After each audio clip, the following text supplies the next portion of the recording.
This week. Hey everyone, how you doing? Clint Butler here for another episode of SEO This Week. This is episode number 58. We are live. If you have questions throughout the course of the broadcast, use the chat in the live chat drop on there on YouTube. Otherwise, just kind of email me or, if the post wherever you see the video, just kind of leave your comments there. I will find them eventually. No guarantee as to when. I had to switch to Chrome, so in theory, all this screen sharing stuff should work. You'll be able to see what I'm doing. So let me pick a proper window. I don't know, it's going to be clowning me. It's going to clown me. I'll just do it this way. I'll screen share the whole screen. There you go. Make this big. I can see your chat, so don't worry about that. We're good to go. So I'm going to zoom in here a little bit, make sure these pictures show. The first article we're going to talk about is 5 best DIY image tools for social media campaign. Frankly, I don't know about 5 best. I bet you there's probably a affiliate thing going on in here. But these are just some well-known ones that they talk about. The 2 that I know is Pick the Chart and the Canva. The other 2 I've not heard of. Stencil I kind of heard of. I think they had an AppSumo offer at one point in time. Really the big takeaway here is don't use someone else's images unless you know that they're going to pay off and they're going to work. They've gotten a lot of engagement, etc. Then go ahead and try it. But you can create your own stuff. Just use a little bit of imagination. Typically, if you want to get started with this, go for funny or quotes. Quotes kind of do well for everyone. You just share those on social media, get a little engagement, get some people talking about you. That way, when you do post about money stuff, it makes it a lot easier to reach people. The biggest mistake you're going to do is if you're always talking about things that cost or will result in generating revenue for you.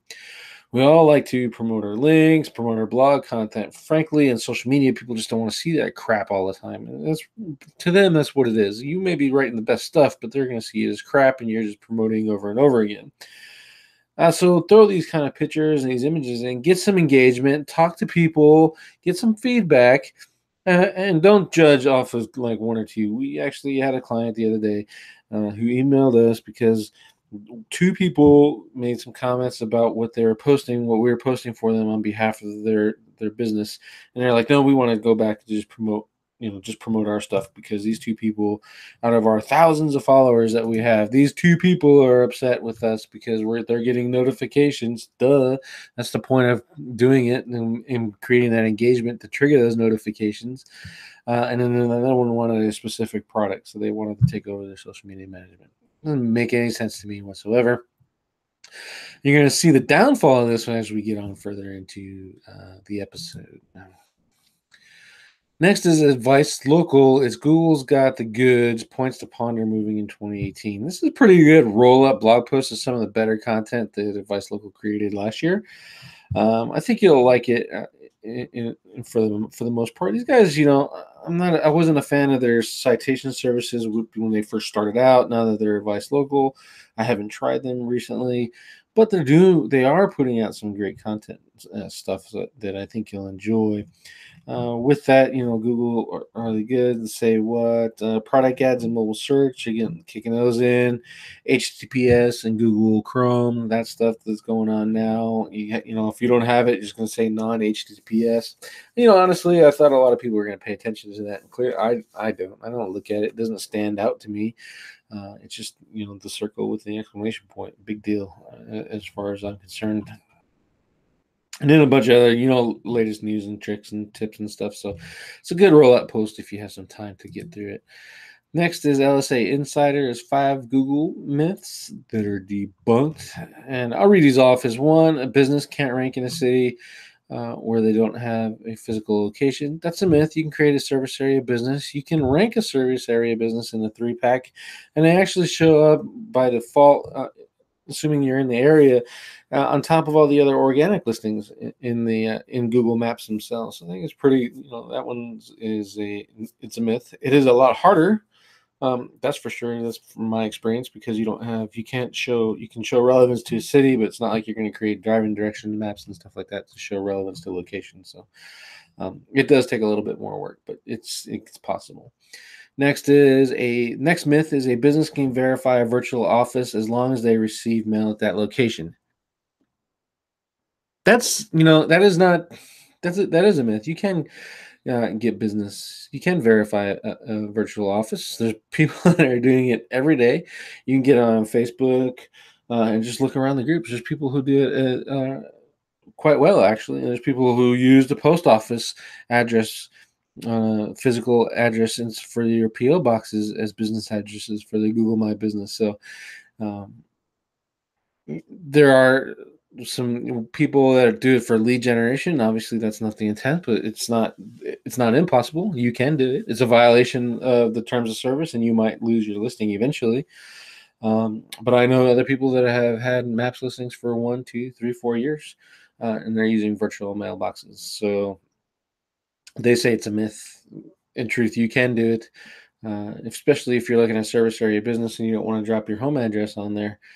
It is an option for you to at least give it a good old college try.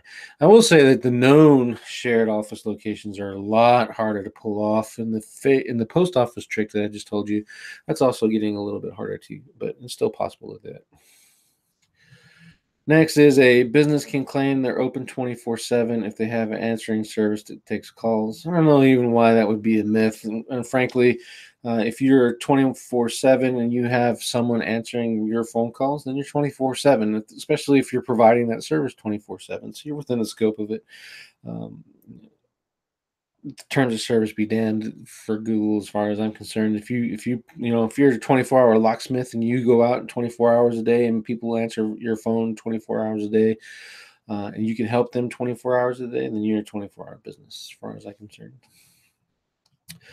Practitioner listings are duplicates and should be merged. That is a myth. If you have a practice and then you have a whole bunch of, in this case, they use lawyers. That's a really good example. So you have your law firm, Procter Gamble and Schmidt, for example, and then every one of your partners is working there. You can create a listing for each one of those. Google has already said that you can do that. That each lawyer can have their own GMB as part of that too. And using keywords in a business name will help a business get found more easily. That is actually true. It works. However, eventually it will get caught, and they'll either do one of two things: they'll delete it and remove it for you, or they'll what do they call it? They'll suspend you, or send you an email saying, "Hey, fix this crap." So really, it does work. We had a web design thing, so we had Digitaleer, and then we put web design and SEO inside of there, and we started ranking almost immediately in the maps for web design. So it does work.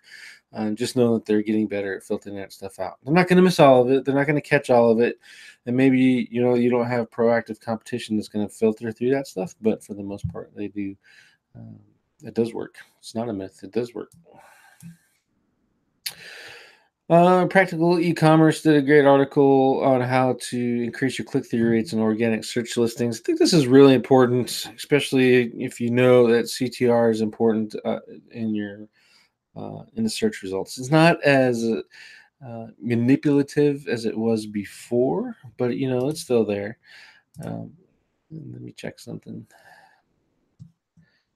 Okay, still alive. You had me worried for a second. Go back. There you go. All right, so it's still a little bit not as easy to manipulate it as well because Google's picking it up, and they really have to. Just think about it. The advertisers are paying in the search results, and if they know that there's fake searches and click-through rates going through, that could be an issue for their ads. So that's one of the harder ones to game these days, especially after everyone started offering their services and crap like that. If no one opened their big mouths and then kept that quiet on sites like Moz and Twitter, and kept asking the John Mueller that in the Hangouts, then Google probably wouldn't have picked up on it as easily. But It is what it is. You can still do it. And now if you're doing it with really good traffic, paid micro workers actually works really well because those are, residential IPs, especially if you optimize for your location. So you only want US micro workers doing that gig. And then this stuff you can actually still pull off. Uh, Basically, what this article is saying is just kind of use your copywriting to do that for you, and taking these ads, add examples for your title tags and throwing them in there. So, slim fit, slim fit black velvet, the slim fit black velvet jacket, and just save 30%. That works on an ad. It's top here. We know it's converting, so why not replaces Charles Twitt with this part of the ad. Calvin Klein slim fit jacket, 30%. Get it by Christmas. Put that as part of your title tag. Those kind of things increase your click through rate. You'll have a greater effect at doing it to your titles than you'll actually have it doing to your meta descriptions. But do it to your meta descriptions as well, especially as that section gets a lot bigger for some search terms. And then if you have another kind of a follow along here, if you're looking at your keywords to see which ones are giving you the most money, especially if your ecom uses acquisition and search queries report, and it'll show you exactly which keywords are doing it. Then you throw your SEO campaigns towards those keywords, and then find new ones. I think this is a pretty good post. I think you'll enjoy it. Bright Local did a post. It's called "Local Citation Services Compared." I like this. I actually want to do something like this myself. I just couldn't bring myself to use a couple of these services, like Advice Local and Signups, particularly Signup. But I've used Moz, I've used Whitespark, and I currently use Yext. I'm a Yext partner. I like all three of them for what that I use them for. Like I use Moz for the main directories. I use Yext for all the important big name citations, and then I use Whitespark to kind of fill it up. And then I have an outsourcer that does the rest of them, so we can create hundreds of these if we want to. But for the most part, what are you going to do if you're running an SEO agency? You're not like me. You don't want to pay the monthly fee for every client as a reseller, and you just want to kind of knock those out for listings. And Bright Local and Whitespark are probably the best for that because it's it's per listing. It's still a little bit expensive, but they're doing a lot more quality work than say an outsourcer is going to do for you. They're just going to go that extra mile, perhaps. I've seen and heard horror stories from both services where they just not come out as good as expected. So that's something you got to worry about. And then if they have 1,600 places that they submit to, you do the math times 3. That can be pretty expensive. And then let's say you do them all, and then your client changes your address and phone number. It happens. Now you got to go in there manually and fix all that stuff. Versus Yext, where I just open it up, type the change, hit submit, and then it saves it to all of those listings. So 100 plus directories and places it sends to. Change your Moz local. That's the same thing. You can update, push of a button for $99, and then all those other sites that are pulling data from those two sites will get updated as well. So it's just peas in the pod kind of thing. What are you going to do, and what's going to work for you? I will say that the $4.99 is actually for the base account over at Yext. There's another one that's a little bit higher. You can do duplicate suppression and stuff. As a regular business owner, you'll pay $1,000 for it, and me as a partner, I only pay that $4.99. So it's better if you're going to use Yext, find someone who's a partner. They can manage all that crap for you and everything. You pay them the $4.99 or a year, or you pay whatever they charge. Like I charge $60 a month to manage your citation. So I'm doing everything. I'll go in there and optimize, and I'll change your videos once a month and all that cool guy stuff for you. Use my partner status to put multiple links, not just your one URL. You can put multiple links on a bunch of listings. Use my partner status for that.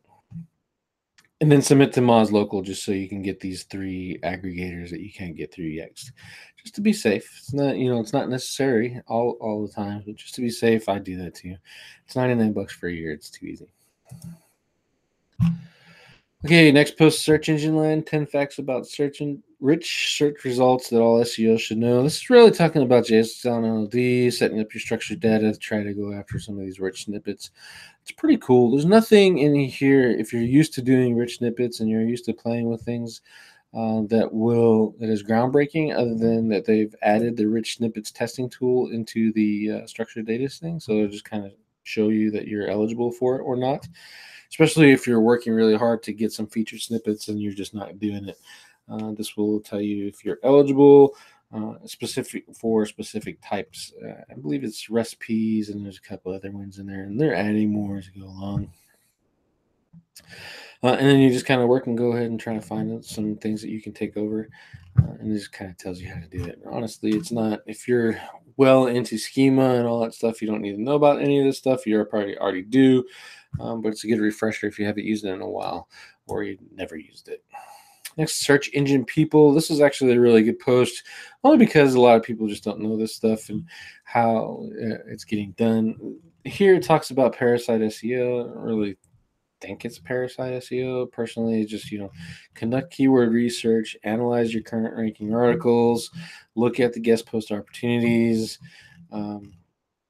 pitch them your article, and then link back to your site. So this is essentially, it's not even parasite SEO. It's using it's guest posting and manual outreach or automated outreach, whatever you want to do. Parasite SEO, as I know it, is I find a website that I'm allowed to post on, medium.com, for example, and I create all my content on there to rank it for the terms that I'm going for. Then I use a link back to my site. So affiliates would use this method really well if they have a short-term launch. Use medium.com, create it, rank it, and then put a backlink to their primary affiliate site that just didn't have enough power to rank for that term. Or short term, you do that and long enough, eventually it's going to carry it. So you only have to use your affiliate site now, not the parasite. So kind of 2-for-1 deal there. Next, how to use search intent for your business. A lot of people are screwing this up. SEOs and particularly business owners, they want to rank for some term like DUI attorney, which, it's great. If you're looking for DUI attorney, you probably need one. Maybe you're not in the buyer point, though. Maybe, DUI attorney in Los Angeles, you're closer to the buyer now. DUI attorney in Los Angeles near me. You're even closer. So as your term gets longer, your search intent changes through that bar process. And this is something that this is a pretty good article. I think if as an SEO, we're going to start doing some more of these for both my agency blog and the other agency I run, kind of to clear these up and kind of put that in part of a reading cycle for our new clients and maybe even our list. That way they understand this stuff. So when they have a conversation and you call them up and you're talking about them and you're like, hey, we do all these transactional keywords, now that they know what the hell you're talking about. Or when you say informational keywords, they know this. So this is a good one to learn, especially if you're a business owner and you're looking at SEO and picking out your words. That if you have an SEO company that says, give me your 10 keywords that you want to rank for, first, it's their job to find out what the 10 should be, and then 2, that'll help you, either A, give them the 10 so that you know that you're ranking for what you think and meeting your business goals, or you can kind of quality control what they're doing. This one is a roadmap for solid B2B Facebook advertising strategy. This is actually pretty good and important for us because Digitaleer, we're going to go ahead and refine and get into Facebook messaging. If you've seen us on our other show, White Hat versus Black Hat, we talk to Steven a lot, and he's doing crazy stuff with Facebook. And it's kind of want to step up our game with that. We can hold our own in Facebook, but B2B stuff and generating some B2B leads would be pretty awesome, especially for the agencies. And then kind of use this as another offering for our clients or add it into what we're doing for SEO. So let's say you charge $3,000 a month for SEO, we can drop $250 into Facebook ads. We drop $250 into Bing or AdWords, and generate leads through PPC and SEO, and verify that our terms are right and our keyword research is right. We're still well within a profit margin of where we want to be for every client. So, that's why this is kind of good to beyond this. And let's face it, a lot of SEOs kind of get tired of doing SEO. So you learn something new, get yourself a better skill set. And then if you want to move completely off SEO and go straight into PPC and only manage that, you can scale that pretty easily, especially if you're good with it. So check this out. It's a really good post. I like it. This was big news. It came out yesterday. Facebook is changing the way the feed works. Now, if you were back here before, a lot of people were create a page, they get famous, and be able to promote their content using their Facebook pages. Then they change their feed, and now it's much less visible. Now they're making it even harder. So basically, what they're doing is they're optimizing their the news feed and their algorithms so that pages by default actually won't show in there unless you engage with them. And it's not just engaging every once in a while that you're going to see their posts. It's you have to engage. You have to get an audience to engage with every one of your posts because they look at the average of that and say this page is engaging or not. From an SEO perspective, it doesn't matter. You can still post your blog post link on there and get the SEO juice and send links to your page, and that's still indexed and they still see it as a backlink. But from a social media aspect, and a lot of our business comes from Facebook. If we lose that visibility, we have two options now. And that's increase our engagement, which we do. We're working on that and figuring out the ways to do that for an SEO agency. How do you have fun with that? And two, you can do paid ads. So it's gonna be interesting. I think if you are a Facebook person, this is something to really look at. I can see an increase in avatars or personas showing up in Facebook now, just because once you're friends with someone, you're more and you engage with them, it's way more likely to be seen than a Facebook page. So I see an increase in avatars in order to engage people and to sell products and services beyond ads. Facebook claims this change is to make your feed better and increase the quality of stuff you see as their answer to fake news. But really, it's a great business decision for them because now if you run a page and you want to sell a product, you have to pay for ads. Um, but sucks for us as a engagement kind of piece to get some free traffic out of that. Next is Rand Fishkin. The only reason I kind of like this post is because a lot of businesses, even today, are still coming to us and saying, "Hey, my search volume is 1,400 or 14,000 a month, and I want to rank for this term." And you got to tell them that that thing's not reliable. And a lot of times, if this happens during a sales call, it's going to come across as you're trying to pressure them into something else that they don't want. And whether that's true or not, you're in that sales process, and that's what I'm thinking about. And having something like this to show off to people from a third party who, think what Joel Rand Fishkin, he's considered an SEO expert, a third party on a really popular platform. He's saying that don't follow the keyword numbers. It makes your argument a lot easier to get by with. So I check this out again. If you already know it, then there's nothing insightful in here. Just another good presentation. But if you don't, you want to hear his aspects of how to look at those numbers, then this would be pretty good. Selling SEO to C-suites. This is just it's a great article on how to talk to executives. A lot of times you're just going to get the chief marketing officer and the C-suite kind of things anyway. But this gives you some ideas on how to go through that sales process. Nothing groundbreaking, but if you don't have a sales process, it's a good place to start. Google indexing offers index search tips. For me personally, I get more image traffic from Pinterest, Instagram, and Facebook than I do from Google, but there is value to be had in ranking for these. Ranking these images, so go ahead and optimize them in accordance with what he's saying here, and just kind of play with it and see if you can get the feature snippet image and stuff like that. And those all help down the road to establish the authority of your site, even if they don't bring any traffic. PageSpeed Insights, hate this tool, positively hate it. but it's neat. Just I got to tell you about it. So, any website or any person that creates a PageSpeed tool that tells you that you need to fix elements from their own services, i.e., Google Fonts or YouTube.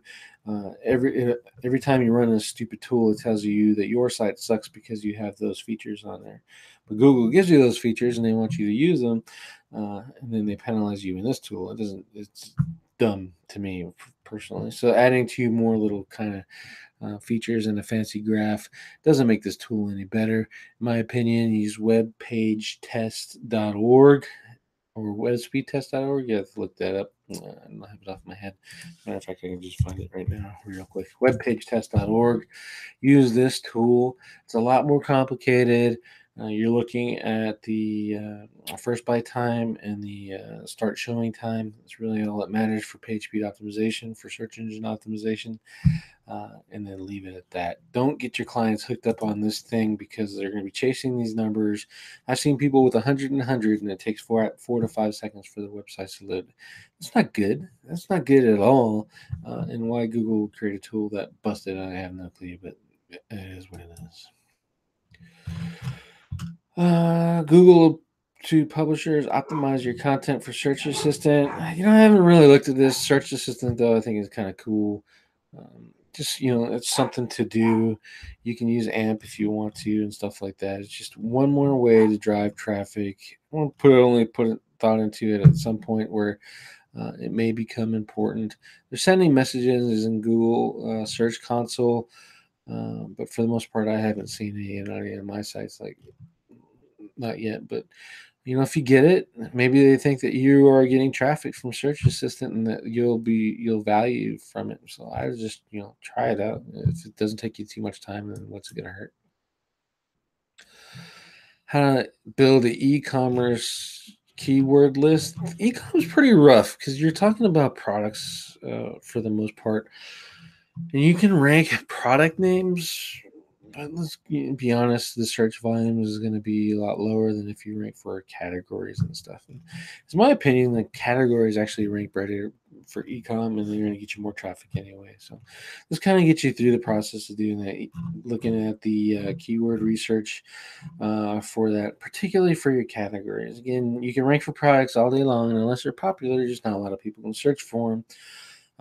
Versus if you're ranking for categories. And our testing has shown the categories rank higher than product pages when you're comparing them back to back. So I'm just going to look at your categories and do your keyword research for there and find the appropriate mix. 12 books. This is pretty cool only because I'm going to start reading more. I actually bought a Kindle membership and make sure I read more. And so this will help you guys out if you want to kind of join me in that whole crusade. I read 8 books last year. I kind of read some more. Haven't read any of these, so it's a good list to go ahead and start off of. Like I said, just pay the $10 a month and get the Kindle for free, the Kindle Unlimited, and drop them on there, and you're good to go. There's really no excuses after that. And then finally, we're going to close out as Google has added videos to the GMBs. I think this is kind of pretty cool. I think, we were doing photos, we're geotagging the photos and then put them over into Google Photos and geotagging them there, and Google Plus and geotagging them there. So why not do that with the videos? You can geotag your video files. We're going to try that out. And see where these videos are loaded to. If they're going to Google Drive, well, there's another option. Versus if they're tied to a YouTube channel, that's not clear yet because when you create a new GMB listing now, you don't get an automatic Google Plus listing page. So with that, you're not getting that YouTube channel. And I think that this is going to be uploaded somewhere completely different. I don't know. I haven't gotten a chance to play with it, but it is up there. It is available to everybody now, according to Google. So I'd check out your GMB listings and see if you can't do some of those. I'm going to go ahead and stop the screen share. There we go. I'm back. All right. So got a couple watchers, a couple viewers. So if you guys are interested in knowing more about the studies, the stories for this week, just go ahead and message me. Otherwise, I look forward to hearing your comments. questions, bitches, bites, complaints. And if you're listening on the podcast, or you're watching a recording, come to these live. I'm going to hold them every Friday. I think I'm going to hold them every Friday at this time. It's the end of the week. You can get some beer. You can just we can just talk about SEO before you go join the weekend and spend time with our families. With that, I'm going to end the show. This has been episode 58 of SEO This Week. I'm Clint Butler, and see you next week.